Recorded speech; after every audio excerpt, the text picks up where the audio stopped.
అలాగే ఒక టీచర్ పోస్ట్కి అభ్యర్థులు పట్టించుకోని సందర్భంలో కూడా జగన్మోహన్ రెడ్డి గారిని ఆశ్రయించడం జరిగింది.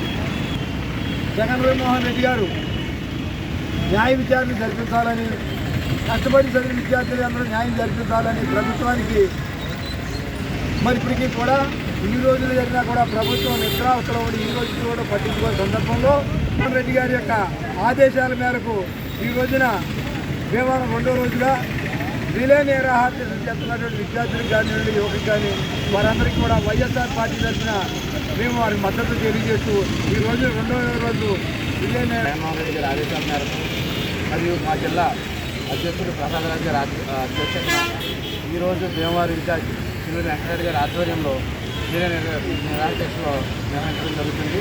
దేనిగాను అంటూ మెగా డిఎస్సీ అని చెప్పి ఏదైతే చంద్రబాబు నాయుడు గారు తొలి సంతకం అని చెప్పి ఆర్భాటాలు చెప్పారో అది మెగా డిఎస్సీ కాదమ్మా, మెగా డిఎస్సీ అని చెప్పి మేము తెలియజేసుకుంటాం. ప్రభుత్వం డిఎస్సీ పేరుతో విద్యార్థులని నిరుద్యోగుల్ని మోసం చేసిందో దానిపై గళమెత్తుతూ ఈరోజు ప్రకాశం చౌక్లో భారీ కార్యక్రమం చేయడం జరుగుతుంది.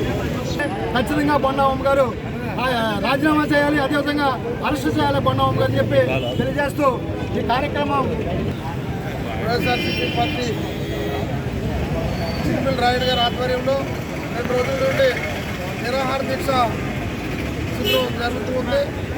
మరి డిఎస్సీలో జరిగిన అవకతవకలపై మరి ఏదైతే మరి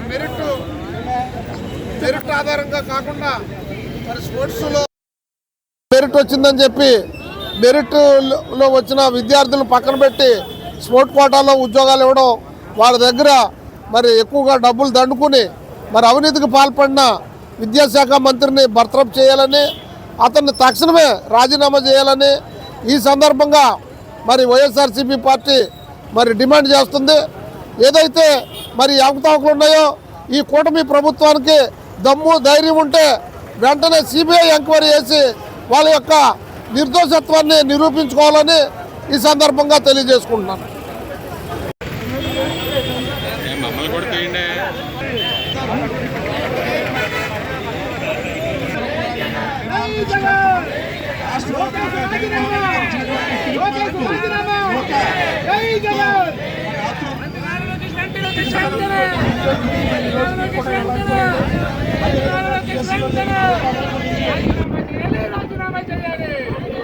చాలా ప్రయత్నం చేస్తా ఉన్నాం.